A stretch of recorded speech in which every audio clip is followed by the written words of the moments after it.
How's it going, everybody? Today, I'm going to be installing a new aluminum railing system on this pool deck that I built last year. I'm using Regal Ideas, so follow along. If you have any questions, make sure you leave them in the comments below, and I'll try and give you as much detail as I can. We're doing all glass with LED lights, so come on and check it out. So here's just a quick before shot before we start. You can see all the stuff on the deck. Obviously, we're going to clear that off, but we have a nice privacy screen over here. And we're working our way across.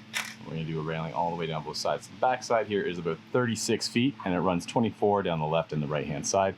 We also need a gate kit along with some stairs. We'll be doing some stair rail. So a quick tip for everybody at home: when you get into your railing systems and you start building, it comes with a pick list. Check this out, pick list.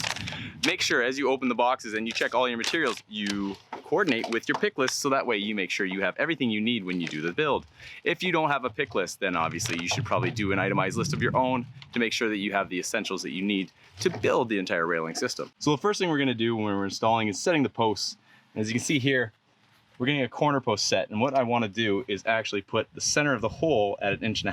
So I've got 1.5 inches in from this edge and 1.5 inches from that edge. And the key to having a successful post is making sure you have enough blocking underneath these. After we figured out where our hole locations are, underneath you should have had at least a double layer of 2x material. So I use a 2x6, or you can even grab an offcut of a 6x6, and it'll work really well to go underneath these posts. So that way you have the minimum of a 3-inch embedment of a lag screw going through these holes into the meat of the material.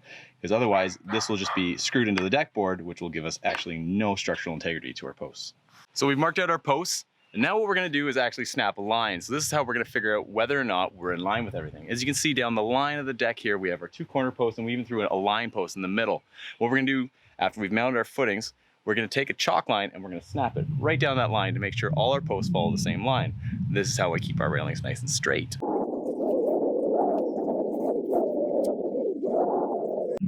one? Pull her tight, go to the outside hole.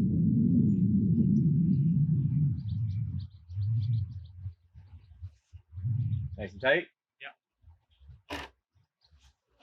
Now you may ask, why am I using a chalk line? Isn't that deck perfect? No deck's ever perfect. Chalk lines are, okay? You'll see here we have this beautiful chalk line running along the deck perfectly. All the way. And we have blocking going in. Every 6 feet we're doing for our post centers.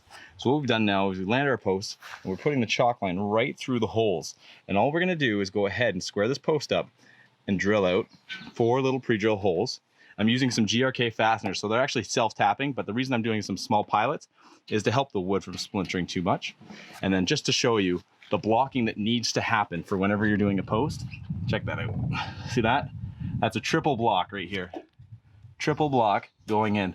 Or you can do a double layer underneath, faced up, but this is the best way to do your blocking. And that way, when your legs go down into the wood, they're grabbing into meat beyond the deck board. A lot of people forget underneath the deck board should be a significant amount of blocking. And if you just rely on a deck board, well, that's not enough and your posts are gonna fail. Now we're just gonna pre-drill. We got 4 little dots representing the posts on our chalk line, same measurement here. And we're gonna snap our next chalk line in this direction. So here we go.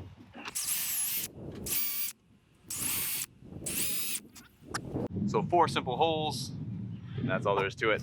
Do that, mark out all your posts, continue the pattern around.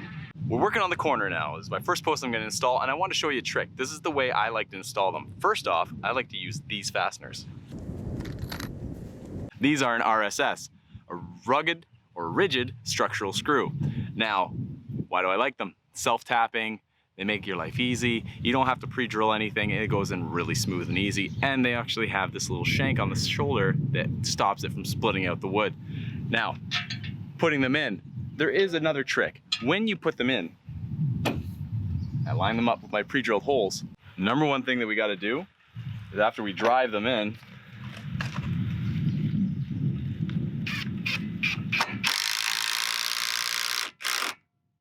I'm gonna leave that gap right there. Now, the reason we do this gap is because what we're looking for is the ability to take this post and tip it back and forth so that we can slip the rails into the sides, more so at the top than at the bottom. So when we're tipping them into the ends here, we have to be able to walk the post back. So when I put all 4 legs in here, or these rigid structural screws, we save ourselves the whole entire issue of not being able to move the post.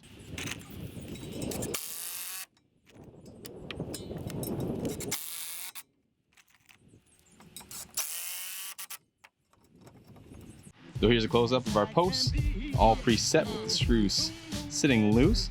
And what we're gonna do now is we're gonna set the measurements in between the posts at the very bottom. And I don't need to measure the top, because if you measure the top, well, it's inconsistent, they're wobbling. So what we need to do is set the bottom, measure it, take that number, and what we're gonna do is look inside here, and you'll see that there is, so I'm gonna get on this side, so we get a better view here. So you can look inside and you'll see right now that there's actually a weld.